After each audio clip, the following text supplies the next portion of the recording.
Hello friends, എല്ലാവർക്കും എൻ്റെ YouTube ചാനലിലേക്ക് സ്വാഗതം. അമ്മേ ശരണം. എല്ലാവർക്കും അറിയാം, ഈ വർഷത്തെ ആറ്റുകാൽ പൊങ്കാല 2026 മാർച്ച് മാസം 3-ാം തീയതി ആണെന്നുള്ളത്. പൊങ്കാലയുടെ കുറച്ച് വിശേഷങ്ങളുമായാണ് ഞാൻ വന്നിരിക്കുന്നത്. അമ്മേ ശരണം, ദേവീ ശരണം, ആറ്റുകാലിൽ വാഴും പൊന്നു തമ്പുരാട്ടി ശരണം. സർവചരാചരങ്ങളുടെയും അമ്മയാണ് ആദിപരാശക്തി. ദേവന്മാരും അസുരന്മാരും മനുഷ്യരും തുടങ്ങി പ്രപഞ്ചം തന്നെ അമ്മയിൽ നിന്ന് ഉത്ഭവിച്ചതാണ്.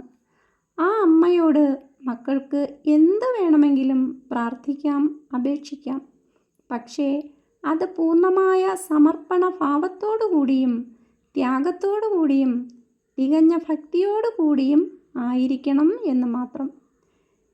ഇങ്ങനെ ഭക്തിയും ശ്രദ്ധയും ത്യാഗവും നിറച്ച് ലക്ഷക്കണക്കിന് ഭക്തർ വർഷങ്ങൾ തോറും നടത്തുന്ന വഴിപാടാണ് ആറ്റുകാൽ പൊങ്കാല എന്ന് പറയുന്നത്. അമ്മയ്ക്ക് പൊങ്കാല സമർപ്പിച്ച് മനമുരുകി പ്രാർത്ഥിച്ചാൽ സഫലമാകാത്ത ആഗ്രഹങ്ങൾ ഒന്നും തന്നെയില്ല. പൊങ്കാലയിടുമ്പോൾ ഉദ്ദേശിക്കുന്ന ഫലം ലഭിക്കണമെങ്കിൽ ആദ്യം ഗണപതിക്ക് ഒരുക്കുക. അവിൽ, മലർ, ശർക്കര, പഴം എന്നിവ ഉൾപ്പെടുത്താം. പൊങ്കാല തിളച്ച് തൂകുന്നത് വരെ പ്രകൃതിയിൽ നിന്നോ മറ്റു രീതികളിലോ ഒരു തടസ്സവും ഉണ്ടാകാതിരിക്കാനാണ് വിഘ്നേശ്വരനെ നമിക്കുന്നത്. അതിനുശേഷം അഗ്നിദേവനെയും വായുദേവനെയും സ്മരിച്ച് പൊങ്കാലയ്ക്ക് അനുമതി വാങ്ങുക. മൺകലത്തിൽ പൊങ്കാല ഇടുന്നതാണ് ഏറ്റവും ഉത്തമം. കാരണം മൺകലം എന്ന് പറയുന്നത് പഞ്ചഭൂതങ്ങളിൽ ഏറ്റവും പ്രധാനപ്പെട്ട ഭൂമിയെയാണ് പ്രതിനിധീകരിക്കുന്നത്.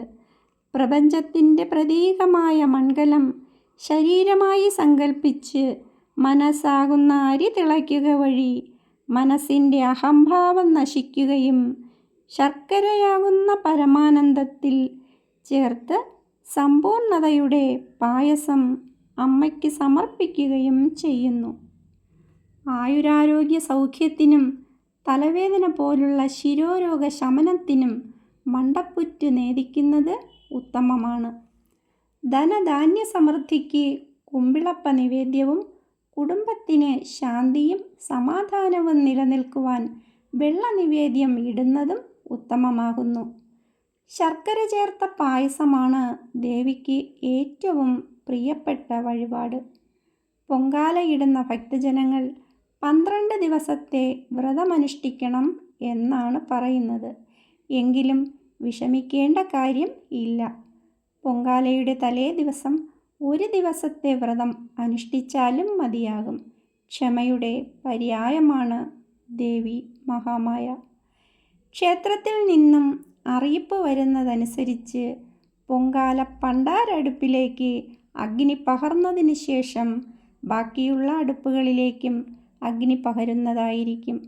പരമാവധി പ്രാർത്ഥനയോടും നാമജപത്തോടും കൂടി അമ്മയെ വണങ്ങി പൊങ്കാല അടുപ്പിൽ തീപ്പട പകർത്തുക.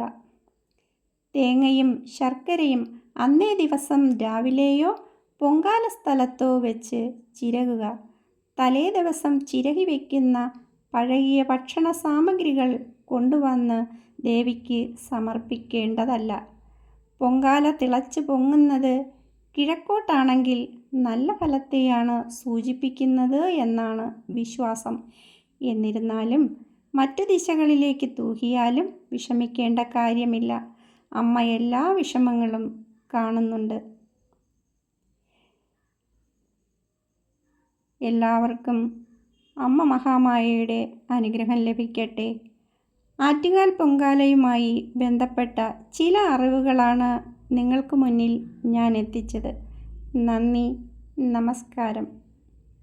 സർവമംഗളമംഗല്യേ ശിവേ സർവാർത്ഥസാധികേ ശരണ്യേ ത്രയംബികേ ഗൗരി നാരായണി നമോസ്തുതേ.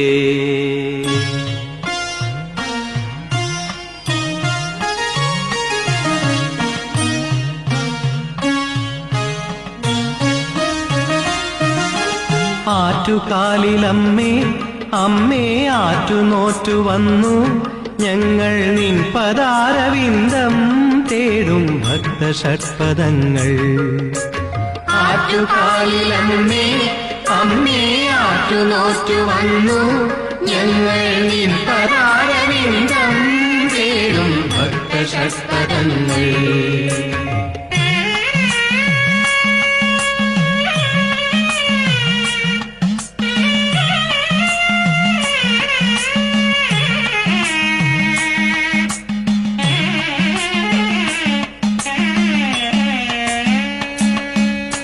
സുഷമയെഴും ഉഷമലരുകൾ വിടരും വിഭാത കിരണം തഴുകും ആറ്റുകാലധിവാസിനി തൻ തിരുനടയിലൊരായിരവർണ്ണം പ്രഭാതഭാസുരവർണ്ണം സുവർണ പരാഗവർണ്ണം.